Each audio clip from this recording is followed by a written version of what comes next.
4 beautiful kiddos. My wife, Amy, and I, we've married for 13 years. Live in Phoenix. Kids are a girl and 3 boys. They're 8, 6, 4, and 1. We are in love with it. We love being parents, love being married. A bunch of companies. I'm a classic recovering serial entrepreneur. We've had massive successes, exits, IPOs, failures. You ever made and lost $20 million in the same day? It's pretty crazy. But yeah, just my whole life has been helping kids mostly and families. So all of our businesses are around, how do you really help the next generations thrive and solve problems, whether it's in the school systems, in the education system, financial literacy. That's kind of my expertise, teaching money skills to families, and then now going into the legacy training. So that's my life, man. So if we go back, first principle style question. So if you think about, parenting, most people, their firsthand experience around parenting is the way they grew up as children. And so they're either replicating the way they were raised, or they're swinging the opposite extreme. Yep. Often so kind of like steering clear of that way. How did the way you grew up inform how you're raising your kids now? Yeah. So I had a pretty cool childhood. I didn't come like rags to riches. I come from 4 generations of really, really successful entrepreneurs. Nice. That never passed it on. So my dad and my grandpa, for instance, they built Interwest Bank. It was the #1 small business bank in America. Sold it to Wells Fargo for $1.2 billion. Wow. And put the whole thing in a charitable trust for widows and orphans. And they didn't give it to us. Oh, wow. And I couldn't be more thankful for that, honestly. It's actually one of the strategies we teach for legacy. It's more about what you leave in your kids than to them. And they knew that if they were to just focus all their time and effort on giving us the assets and the money without preparation and training, then that would kill the legacy. And so, honestly, I was shredding papers when I was 6 years old. I remember my first business was 8 years old, selling bead gecko keychains. I would hire all my classmates to make these like really cool bead keychains, and I'd sell them all over town. And then it got to the point where none of the kids were going to lunch or recess because they were just sitting making my keychains for me, and I'd pay them like $0.25. And the principal found out about it, and I got suspended. So my supply line got cut, but I got home. I thought I was going to get a whooping, and instead my dad took me out to a steak dinner, and he's like, "Do that for the rest of your life." Oh, I love it. I love it. Yeah. So that instead really of transferring wealth, they have obviously transferred a DNA, a heritage, a story, a set of wisdom. So what are some of those things that were transferred to you that kind of you leveraged throughout your life? Yeah, well, it's one of the things that we teach now in our legacy training is your kids need heritage over inheritance. It's one of our core 12 strategies from the top 100 families in the world.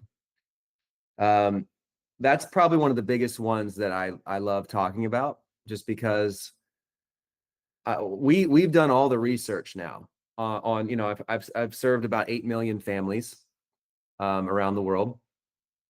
And 90% of generational wealth transfer is gone by the grandkids. Okay. Wow. 3rd gen, it's gone.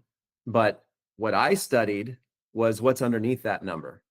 Underneath that is estrangement of children, divorce, destruction, mental health, violence, drugs, alcohol, guilt, shame, identity issues, image, ego, all the big problems that you would desperately not want to have happen to future generations happens if all you focus on is giving them your stuff and dying with as much money and stuff as possible.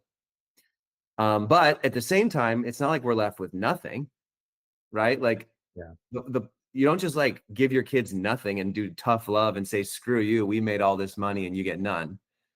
that also causes harm, right? Yeah. There's a balance here. And, the point is it's more about what you leave in your kids than to them. And so focus on heritage, not inheritance. It doesn't matter what's left at the end of the day if you've done the heritage game right, which means what are the values of your family? What are the beliefs that you want to pass on? What does it mean to have your last name? Like giving your kids roots in the family and then wings to soar, roots and wings, we call it. And that's way more critical, right? So I'll give you a good example. Yeah. One of our 100 families that we've been studying, they made a choice to spend 10 grand a year on each of their children when now their kids are grown up and they have their own families. They chose to spend $10,000 a year and send their kids and their spouse on their anniversary. Every year on their anniversary, they'd send them somewhere awesome for a week and take the grandkids and watch the grandkids. That was their commitment. And I think that's one of the most brilliant ideas you can think of. So instead of just like trying to accumulate the asset to die and pass on, do it while you're living and really build in a strong, like tight-knit heritage. And the kid, you and I have young children. Like that is an insane gift when you're our age with little kids. It's like, are you kidding me? You're sending my wife and I on an awesome, epic week-long anniversary trip and you're taking the grandkids and you're the one who asked to do it? Like that is the coolest move, right? Yeah. That's a move on heritage, right?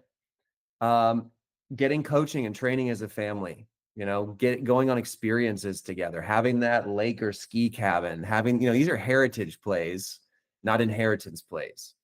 And if you want to have a strong legacy, you got to spend twice as much time with your kids and half as much money. Yeah. That's the point, right? So a lot of that I got to experience, in our family, we have a great family. Not a lot of complaints, man. It's very, very thankful for it. They passed on a heritage of faith, an amazing mindset, work ethic, entrepreneurship, loyalty, and family. Yeah, man, it's been great. So when you're thinking from that first principle as a parent, what do you think is the ultimate goal? What are we trying to achieve as parents? Okay, this is how I define legacy, which is what just before we started recording, I was telling you this. Okay, so have had all these companies, right? Like we built Apex first, which became the largest school fundraiser in America. So anybody who's done fun runs at their school, they probably donated through our thing. So thank you for donating, everyone listening. So that scaled and grew. It was a top 100 franchise in the world.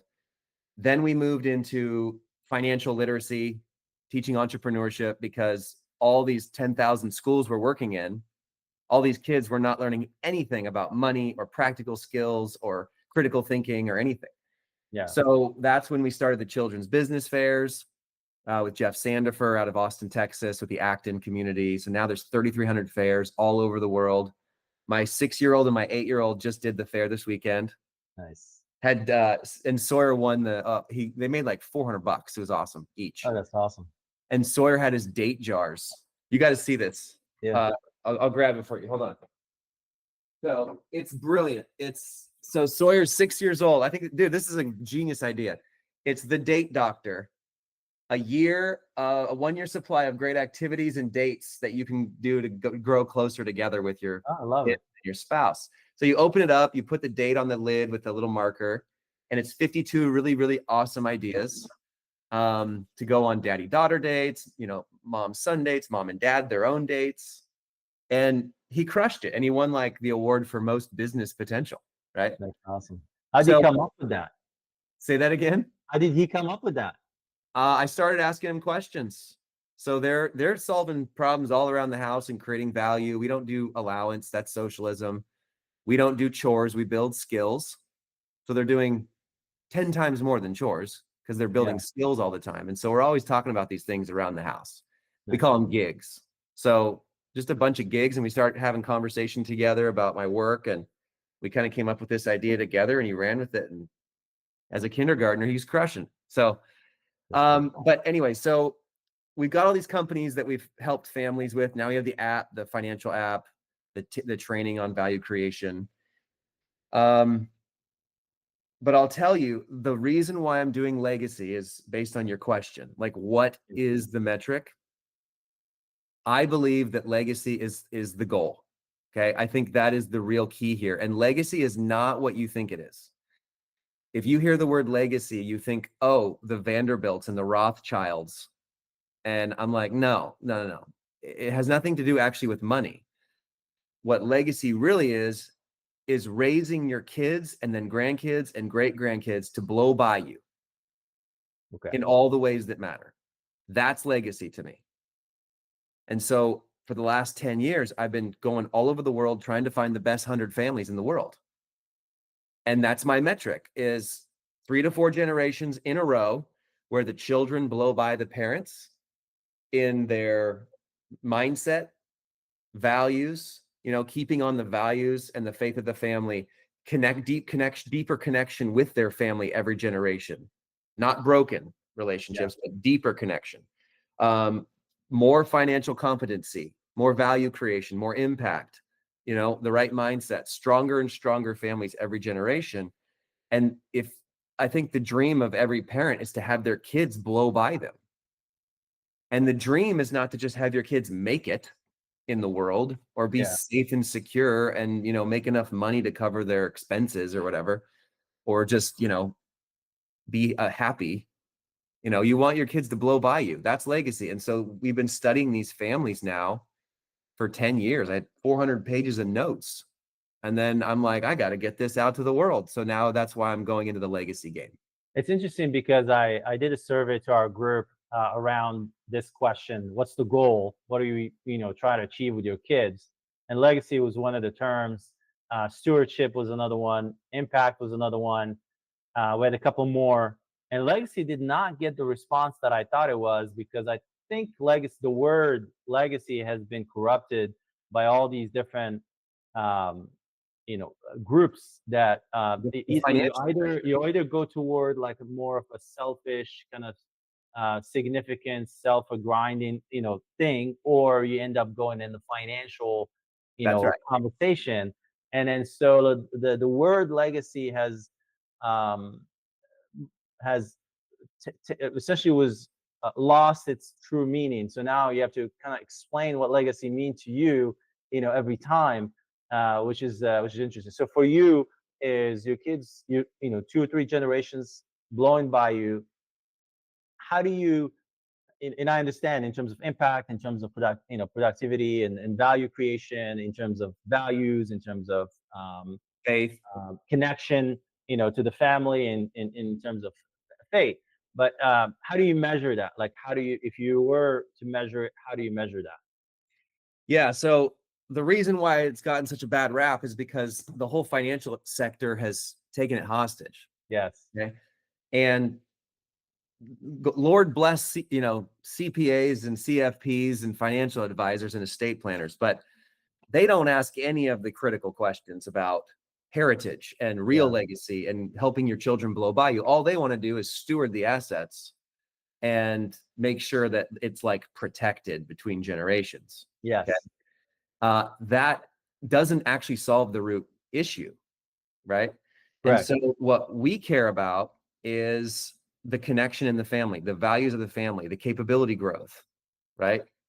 Are you teaching your children resiliency and courage and self-reliance and value creation and problem solving? Yeah. How is that actually being evolved? How's it evolving in their life? Are you guys growing in your depth with each other and your relationship with each other? We have this word called interdependent. You don't actually want to raise independent children. That's actually not the goal. Because if you raise just independent children, then at 18, they're going to leave and never come back. Yeah. They're never going to FaceTime you or come back for holidays or Sunday dinners or summer trips, or you want to be connected like that. And so the word is interdependence, right? Yes. So these are all the part of the metrics that we're tracking. And I will be the first one to admit to you that it's subjective to me. Yeah. This is why the word legacy has gotten a bad rap, because everyone can talk about how much money is there and net worth and assets that get passed on, and who can steward and grow it more each generation. It's like, okay, but you hate each other and you're divorced and your kids are estranged, and what's the point? I'm on Zoom every week coaching up another billionaire who would give it all up tomorrow to fix that issue every week on the dot. 100%. 100%. So I have to admit, like, this is a little bit subjective, right? Yeah. But finding these 100 families is not an easy task, because most of them you've never heard of. Hmm. They're quiet killers. Some of them are billionaires, some of them work because they're giving a lot away, some of them are secret, none of them are on social. These are just insanely amazing families where you like look at their kids, you look at their grandkids, and you're just blown away, right? Yeah. And the way that they connect with each other, the way that they think about their family dynamics, the way that they train them up, the way, I don't know, just you add up all those things together and it's like, yeah, this is one of the best families I've ever seen. And then they tell you about the best family they've ever seen, and then they tell you about the best family and it's like this crazy network of secret, unbelievable families all over the world. So we narrowed it to our top 100 and just interviewed them, sat with them for years and years. And we're like, okay, how'd you do this? How'd you do the parenting? How'd you do discipline? How'd you do, intergenerational training? How did you think through your business and their business? Most of them are entrepreneurs, almost all, right? We're a version of entrepreneur or intrapreneur. Yeah. But yeah, man, like you look at all those factors, like how'd you do marriage? How'd you do experiences with your children? How did you think about it with your parents when you were older? Like what worked, what didn't? How is this possible is kind of the way I kept asking all these people, right? So from this study of these 100 families, what are the pillars that made them achieve that Yeah, successful legacy? so that's what I'm going to be doing in my legacy stuff. I don't even have a name for it yet because I just stepped down from the dinner table program because they're off and running. Okay. But we're going to come up with a name for it in a month. But I'm already teaching it to tons of people behind the scenes. But we narrowed it down to 12 strategies. Okay. So principles, minds, like ways of thinking.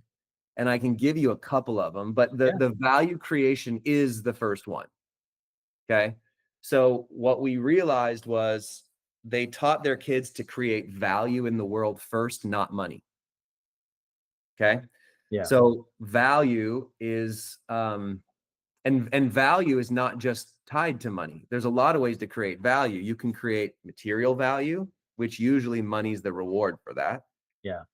Okay. Emotional value, that's friendships, relationships in the home. That's like mindsets, how you think and feel, and help other people think and feel better, right? Yeah. And then there's spiritual value, right? Those are the three types. Spiritual value is your love for the Lord, connecting people up to God and a greater calling for their life, learning love and selflessness and the fruits of the Spirit, man. Like those are the three types of value. And if you actually give your kids a lens to see the world and go, whoa, I can create value right now from thin air and make it a real thing. And you start asking them that all the time, like every day. One of the best questions you could ever ask your children is, hey, who'd you create value for today? What ways did you create value today? And some of it can be material, which is gigs around the house and solving problems and anything related to like work and stuff.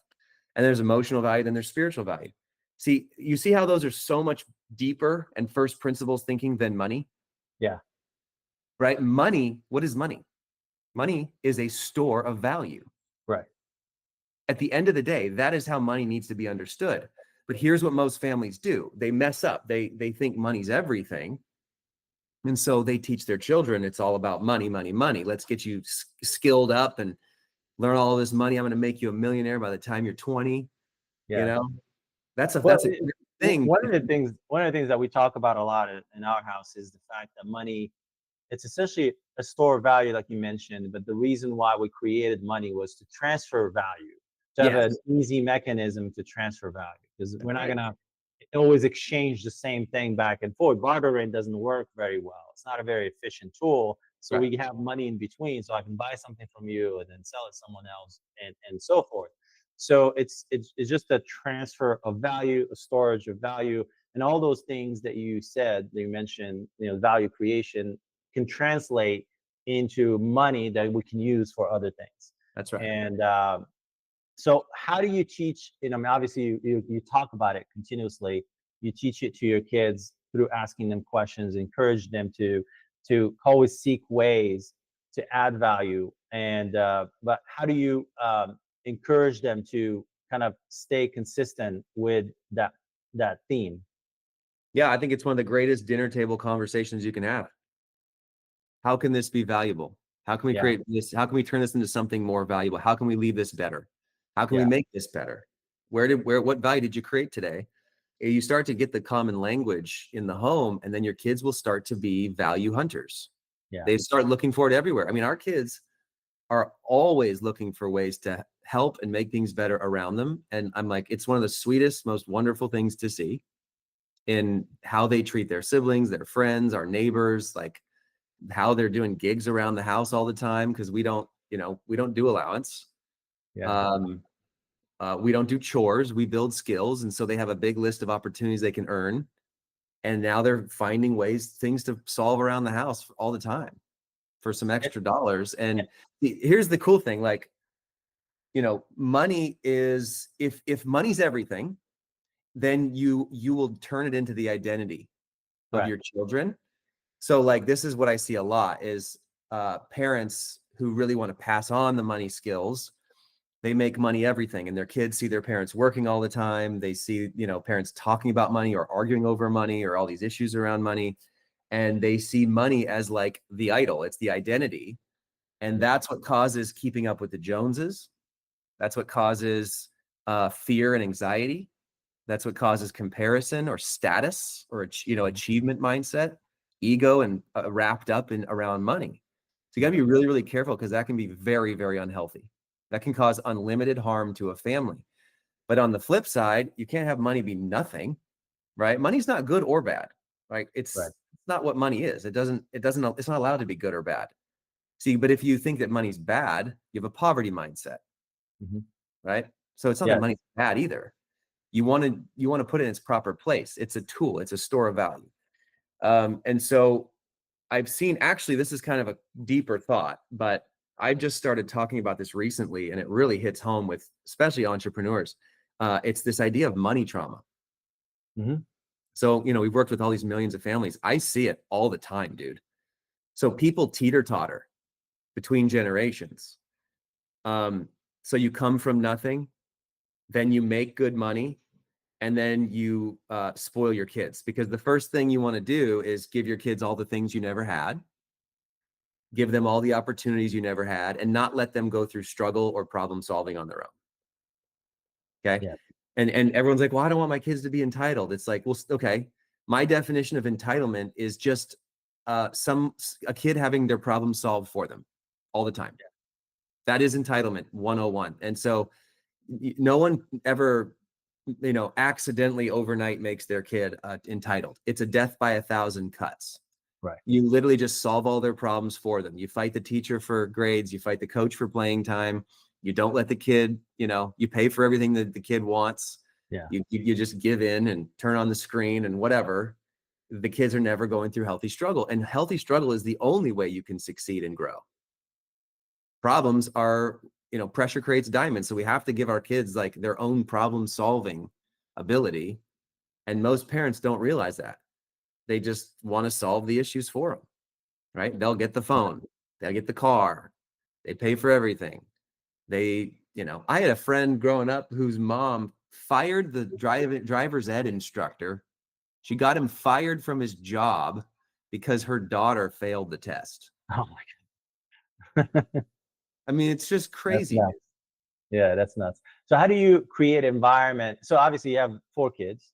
Every kid is different. Yep. Some kids are going to understand the concept of creating value very quickly, much quicker than the other.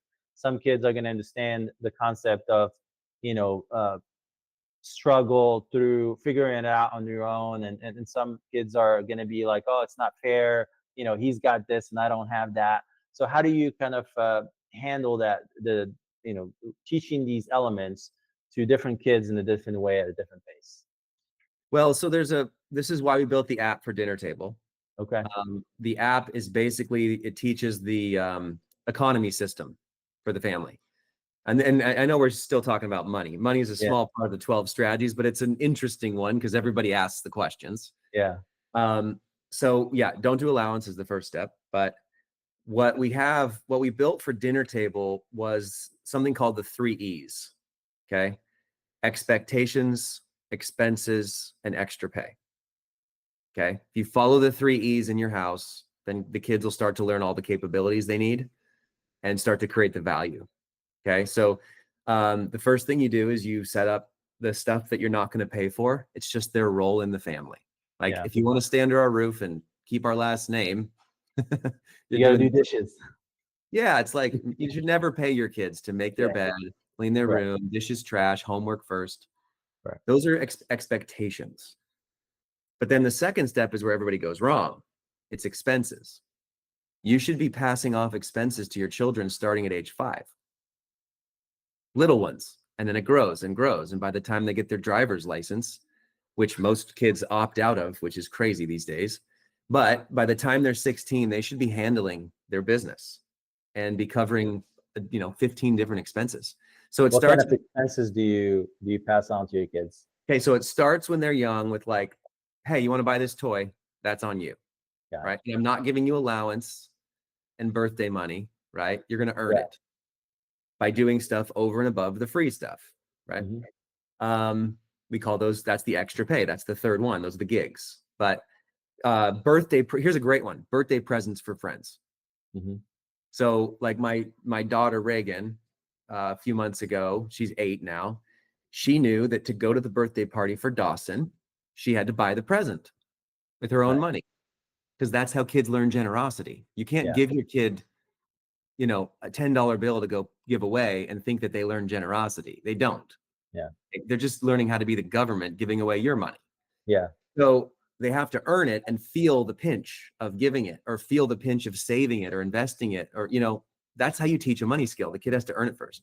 Yes. So we get to the party. Every other kid just chucks the presents on the table because the mom and dad bought it and wrapped it and everything.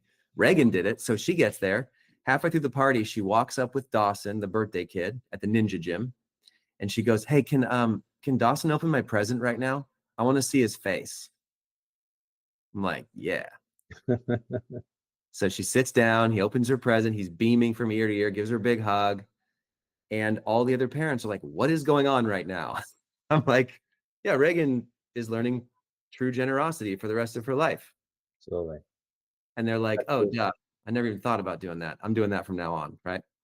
And it's a little more work because you got to have them plan ahead, but it's stuff like that. Like if your kids are joining basketball, have them pay for their shoes, right? Yes. Maybe they won't go for the Air Jordans. They'll get the Reeboks, dude. Like have them pay for social outings when they're a little bit older, right? Or trips, or, you're going to the movie. They're in charge of the popcorn. They have to be in charge of paying for certain things. And if you do that, hundreds of dollars a month, then you just saved a bunch of money. Yeah. And they earn it. Now they have a motive to go help all over the place and create value. Or else, if everything's paid for, they don't have that motive. Only some kids have the money motive just for money's sake. Most kids don't, because it's not easy to do, right? So you have to give them that incentive. And spending that $10 or $20 feels a lot different if you're, spending it out of your own pocket than, the parents' money. So it's a lot different to the kids. The experience is a lot different. We were outside by the beach yesterday, and I told the kids saw some rental bicycle thing, and it's like, oh, I want that. Great. So if I give you the money, would you go do that? It's like, no. I'm like, okay, we're not gonna do that. So it's different than me paying for it. Well, yeah, and now our kids know, like, they're doing a bunch of gigs. We have a list on the fridge. That's what the app does, the Dinner Table app. So the list on the fridge is a bunch of gigs they can do to earn, and it just repeats. They automatically reset, so they can, wash the windows, do stuff in the yard, make a meal, clean a bathroom, organize a closet, sweep, all that stuff. But then we also threw in, this is the secret sauce, throw in brain gigs. So throw in a PragerU video, a TED talk, an article, a book, a podcast, something that that they need to learn. Okay. That's not going to be taught in school, or not even the homeschooling. And you throw it in there for $5. And then they can, listen it, read it, listen to it, watch it, and then respond and give you like 2 paragraphs on what they learned and what they're going to apply to their life. That's the key part. Yeah. And once they're done with that, they get the money. And then every time they're earning, you teach them how to split up their money, save, spend, share, invest, right? Like, so our kids know that if they want to go buy something for $20, they got to make 35, because they're going to be, tithing and saving and investing first, because that's the money of those, that's the job of that money. And then you pay for the stuff you need and want. Yeah. So I it's just have a the easy twist thing. on that one, on the brain gig. I have a twist on it. So instead of like the learning component, because I want them to learn on their own, I don't want to pay them to learn, but I essentially have them master a skill. So let's say if you go learn to master Rubik's Cube, then you can earn X and unlocks a certain thing. Or if you master CapCut or some editing software, then, or Canva or whatever, then you can unlock, a certain, prize or whatever that they want. Because I just feel that the process of learning itself, that curiosity around learning, should not be incentivized. What do you think of that? That's an expectation. So that's not what I said. So you're right that you want them to be curious on their own, but school and that kind of learning and curiosity, that's an expectation in the home. Correct. You're not paying your kids to do their homework. Correct. You're not paying your kids to go through their schoolwork. That's an expectation. Yeah. But if they want to go over and above, and we have gigs, brain gigs are way more than just paying them for like, hey, listen to this or watch this. It could be go cancel subscriptions. Yeah, I like that. That's a brain gig. The service, yeah. Go to the grocery store, and for every $1 that you save us by getting all the coupons, right? Because we teach kids the 4 ways to get coupons, and you can save 25 to 30% on every grocery bill. Nice. And they get 50 cents on every $1 they've saved by finding all those. That's a brain gig, right? Yes. Have your kids plan your next family trip. That's a brain gig. Pay them $50 and have them literally get the flights. Three flights, get the best deal. Where are we staying? Hotel? We're gonna Uber? We're gonna Turo? Like, have them budget the whole thing, plan the whole thing. What are we gonna do? What are we gonna eat? That's huge. Pay them $50 to do it as a brain gig, and they're gonna save you like $2,000. And they're gonna learn. And they're gonna learn 10 skills in the process. That's a brain gig, right? So it's really a powerful incentivizer to have them learn the skills. But that's the point. Like, you want them to get curious about things and then give them a reward, because you and I are using our brains for work. Yeah. You and I use our brains to create value every day. And that's a financial return involved. Why are we not teaching that to kids? Right? Yeah. It's almost like you're handing them these projects that you would hand to a personal assistant or or like home services. If you want them to clean around the house, these are services that you would pay to an outside service to do. And then you're giving them that opportunity to earn that money as opposed to someone else from the outside, which I like a lot. It's like, once you go get a pressure washer from Home Depot and pressure wash the front of the house. That's a gig that I would pay for. That's right. All day. And all these entrepreneurs. So this is another one of our core teachings is we got to stop outsourcing parenting. Yeah. So, we're taught in business, especially as entrepreneurs. I mean, the game. Strategic coach, Dan Sullivan's my hero and my mentor. Yeah. Outsource everything that's not your unique ability. So delegate, automate, eliminate. Like you can do that in your whole life. You can do that with your home. You do it with your business. But the only thing you can't do that with is your parenting. Yeah. Nor would you want to, but parents do it all the time. They're outsourcing, to camps and sports, which aren't bad. I'm just saying, if you think that they're going to learn all the character and discipline stuff by doing those things, you've outsourced it all. Right? They outsource the education to the school. They outsource the faith to youth group and church and camp or whatever.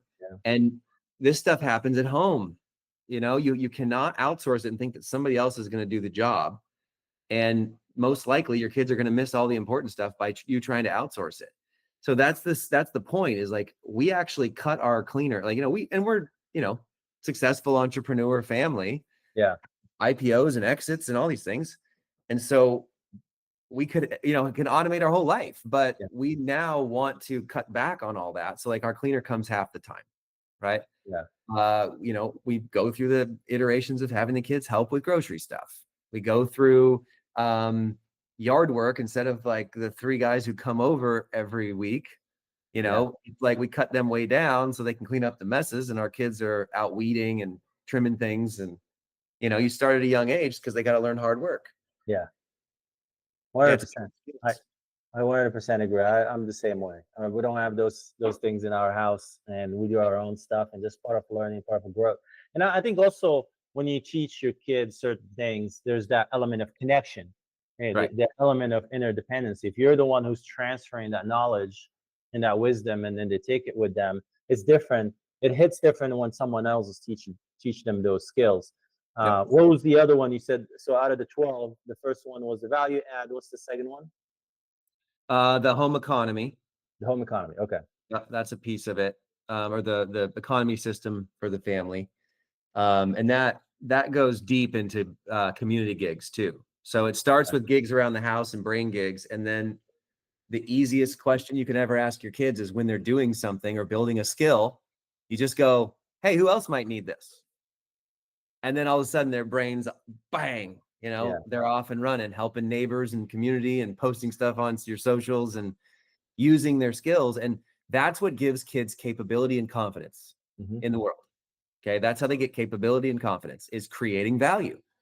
And the more they do it, the less they have mental health problems or anxiety, the less entitlement and spoiling, no victimhood, right? They're just able to go create value everywhere they go. And they're not worried about the future, man.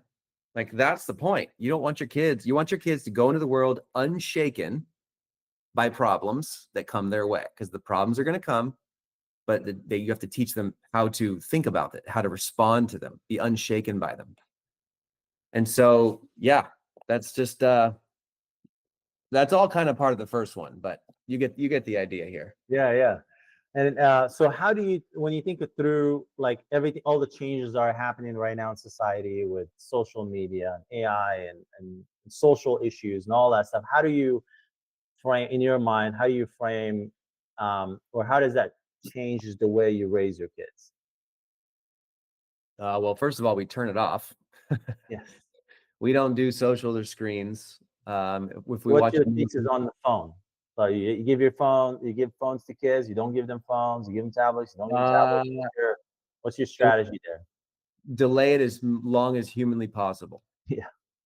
Their frontal cortex, their prefrontal cortex is not developed until they're 26. And behind every single app, there's a team of 1,000 people trying to get you addicted to that screen. Yeah. And your phone is a bigger weapon than anything else you could ever give your kids. So trust me, like, we've worked with millions and millions of families. The screen addiction issues, the survival mode, fight or flight that their heads go into, and their dopamine addiction is a big deal. And I'm not even talking about explicit content yet. I'm just talking about watching a cartoon or Netflix, stuck on video games and all these things.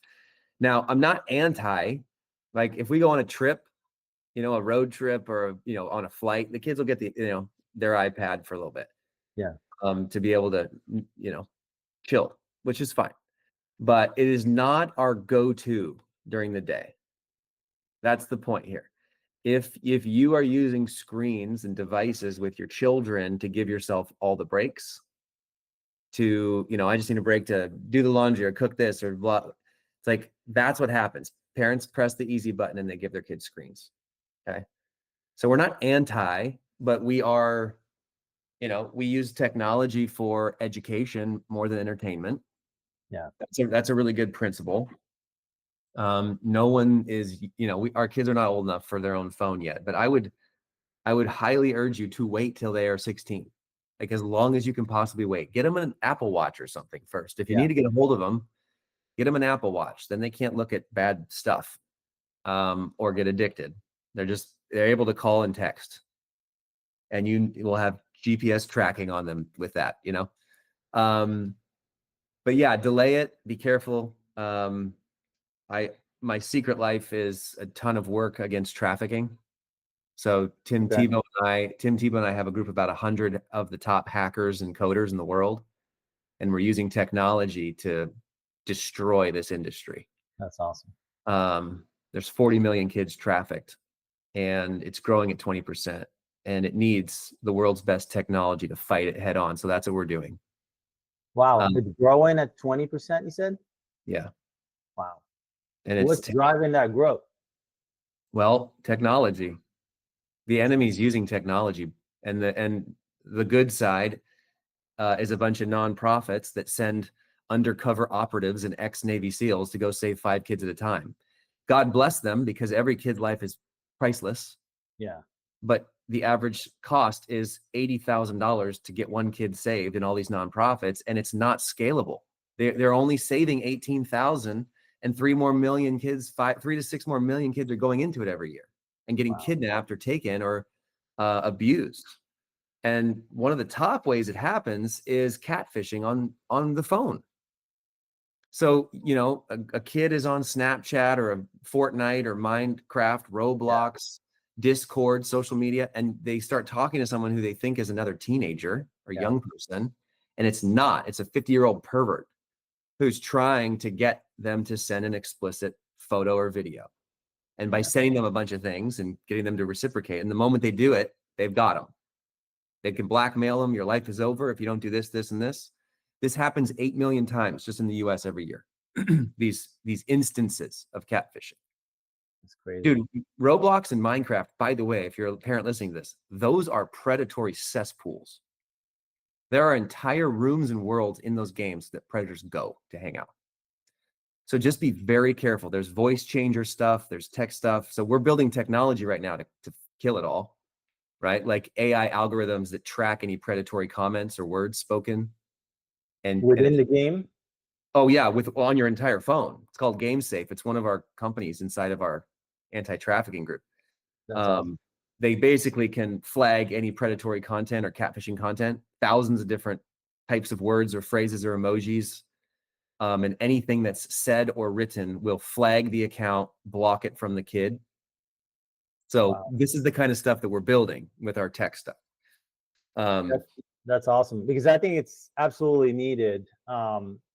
It's very tough because a lot of these, you know, apps are protective of their tech, so they don't let you get into, you know, the within the app, and you know, to get an API within the app. So having it on the device, and I think it's necessary on any device. So yeah, I think it's super valuable to be able to predict what kind of predatory behavior, what it looks like, and then essentially alert the parents and the kid to it, because the kid doesn't know, doesn't want to get involved in anything, he just doesn't know. So yeah, and these apps are just, you know, anything, like it's crazy. Like my kids were doing, like they don't really they don't have a phone and they don't use any apps or anything, but they built an invite for a pizza party in our house, and they forgot to turn the it's a Luma calendar invite, and they forgot to turn it private as opposed to public. And then the next thing, a random person said, "Yes, I'm coming to the pizza party." So I'm like, "What the hell?" Yeah, You have not to good. look at everything. Not good. Not Yeah. good. So it's a big deal, man. Like safe tech is really, really important. And you know, we're fighting it hard with tons and tons of people. But you know, people don't realize, like 85% of children and teens report that they know how to get on their Wi-Fi secretly with an old tech device at home. They're like, 85% of kids under 16 were in an anonymous survey reported that they have an old piece of technology in the house, an old iPhone, an old iPad, an old Samsung or whatever, that mom and dad forgot all about, that they know how to use secretly with the Wi-Fi. and it's happening. Wow. And you don't realize, and the average kid sees their first pornographic image at 11 online now, especially young boys. There's girls too, but mostly young boys. And it happens at a sleepover, a birthday party, or with you're at a friend's house and their older sibling shows you something. Yeah. And then all of a sudden their brain explodes and their oxytocin and dopamine goes nuts. And they're like, what was that? And this is like one of the biggest issues Wow. amongst young people. So that's why I'm like, keep it away from them. Like, it's a weapon. And What even you as the parent need to put your phone away at 5:30. Like, put it in the basket and put the lid on it, man. leave it in the car. I 100% agree. So one of the my scientific survey on this is that 80% of the guys, especially the guys that I know that have challenges with this, um, the challenge is usually the alignment with the wife. So having spoken to all these families and I've seen all these successful families that have done this, how do they create that alignment with their spouse? A lot of times they haven't done it. I married my wife. That was our first conversation, our first date. You didn't Literally, go on a date, you interviewed her. on the first day. The guy found out she was a teacher. We started talking about education. We started talking about how to raise kids, and I'm curious about the subject. So that was our first date conversation. Most parents don't have that. How how do they? How do you have you seen people create that alignment? Yeah. So I'll say this first. We don't even have a name for our legacy thing yet, but we are going to be doing monthly workshops with couples. That's awesome. So these are going to be Zoom workshops. We have a calendar, a 12-month coaching legacy program. So this is going to, we're going something around like true legacy or whatever it would be. But each of those is where we're going to get alignment from the spouses on how to do all these things: traditions, travel, devices, dinners, dates, legacy planning, like how to heal from things, learning forgiveness and trauma and capability growth. And we're just literally giving them a place to go to get aligned on a specific strategy in the home. Okay. And that is the easiest way to explain it. You just have to have time and margin to sit down and get aligned. Yeah. And one of the best things you can do with your spouse, this is some of the greatest advice I ever got. They say, if you want a great marriage and a happier life, just figure out what are their dreams and who do they want to become and help them get there. Yeah. It's that easy. Like, and I'm a Christian. So, from a faith perspective, our job is to help walk our spouse to the gates of heaven. Like, walk them to the gates of heaven as a pure and spotless bride of Christ. Like, that's the idea. It's like, my job is to help you get where you want to go. And when your spouse is going that direction and you guys are aligned in it, Yeah. then you are bind. Aligned equals bind, right? That's one of the main strategies that we talk about. Okay. So, but most couples just don't ever have the time or margin to do it. And they don't realize that every single year you meet an entirely new child, because your child completely transforms every year. So you think that you got your strategies because you went to some conference and you're good to go for a decade. No, you need to meet every month and really think through some of these things and have the time and the space to talk through it and get aligned. How are we going to do this new friend that my kid has, right? Like, how are we going to do this? Where are we at date nights? Yeah. How are we going to deal with your in-laws? How are we going to grow closer to our inner circle? Yeah. Yeah. By the way, this is a side note, but Yeah. many of these 100 families had a law. Literally, they wrote down like a set of values of the people that they're going to let in their inner circle.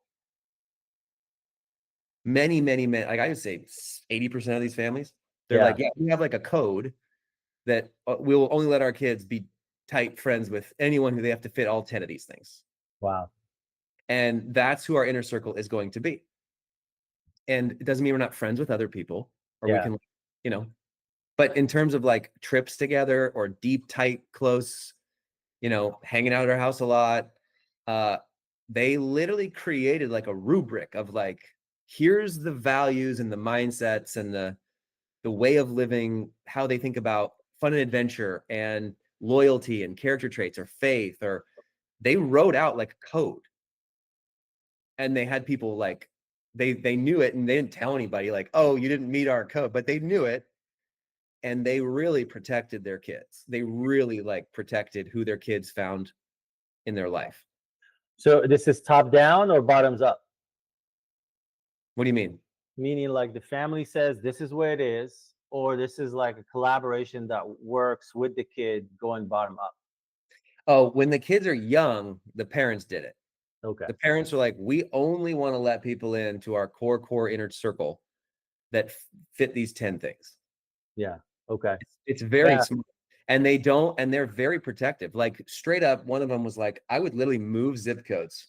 If my kid got in with the wrong crowd or the wrong friends, Yeah. because of how, when a kid turns 13 years old, they Yeah. immediately want to figure out some things for themselves. Yeah. They want to get their influence from other people. Yeah. Right? So we call it the teenager hack. You have to have other mentors and advisors that are friends with your kids at that age to Yeah. reinforce the things that you care about most. Yeah. You have to have that. If you do not have that, then they are going to find influence online, on random people on TikTok and weird friends and whatever's on the bus or wherever they hear that's funny or goofy. Yeah. And like they just, they don't have a rudder anymore. So how do you create that? How do you create that environment for them? Because a lot of times the quality, there's a scarcity of that quality around you, around the geography. And I mean, a lot of our friends are scattered around the country. We have Yep. these large, disconnected networks. How do you do it at a local level?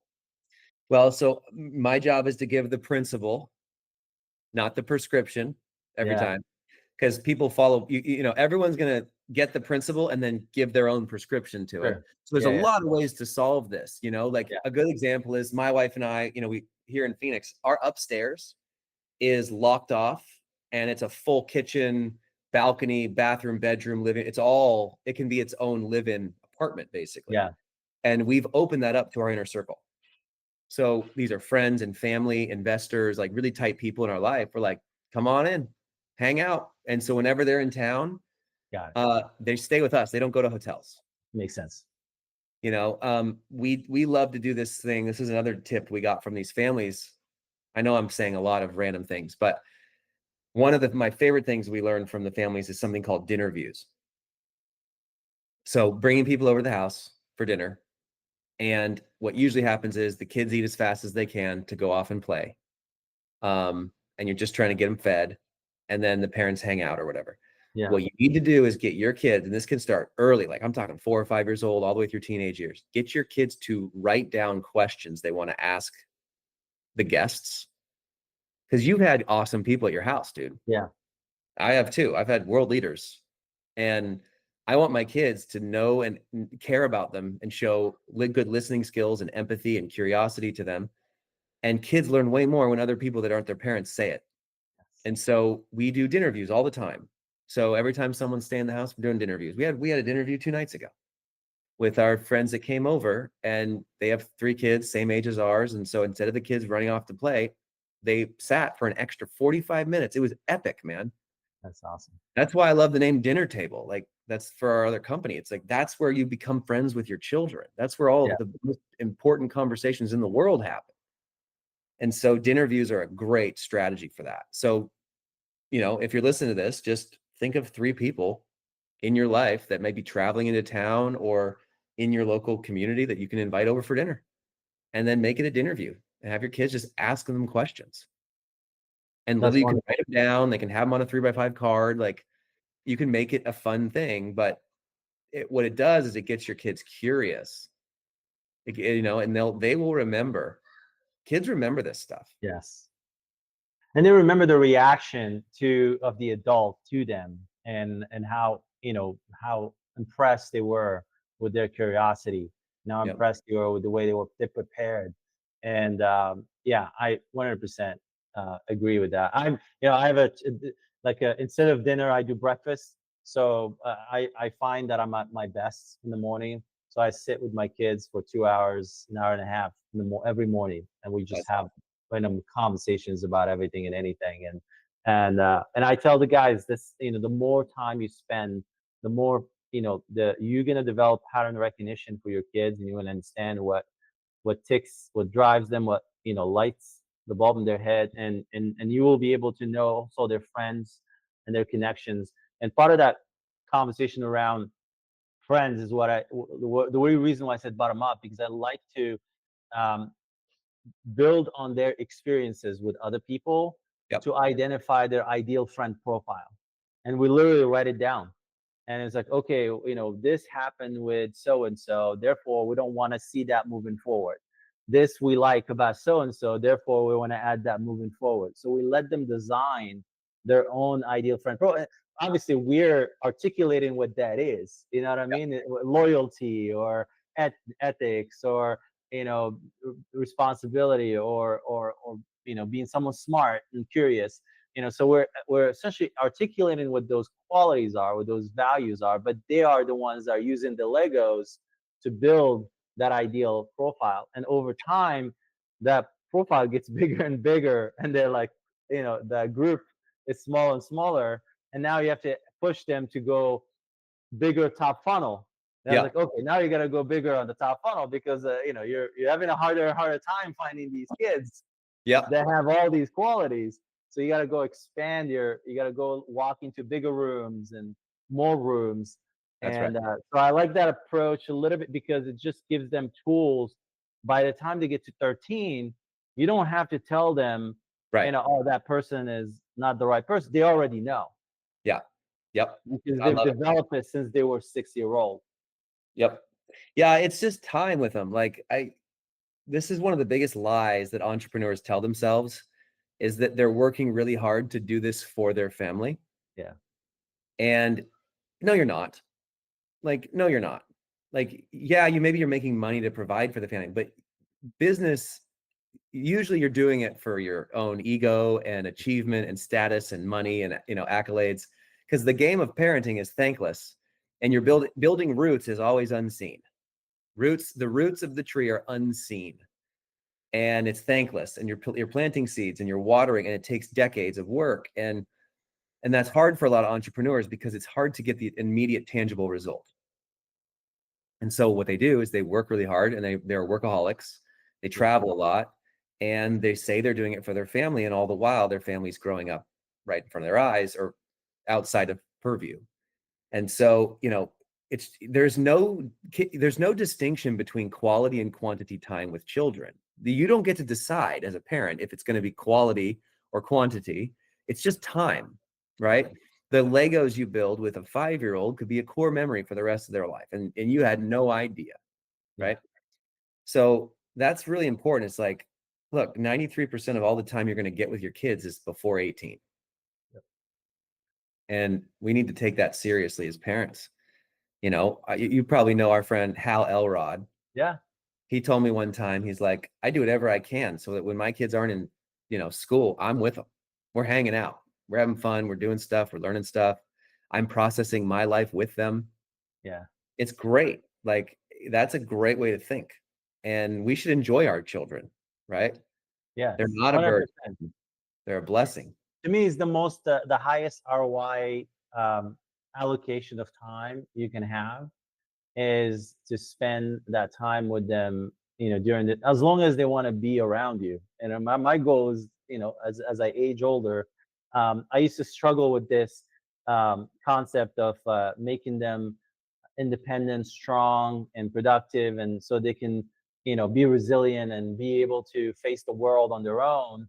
But now that I think about it, I'm like, not really. I want them to stick around. So Yeah. how do you kind of like balance the two, where they're capable of being out there, and also they want to hang out and spend time.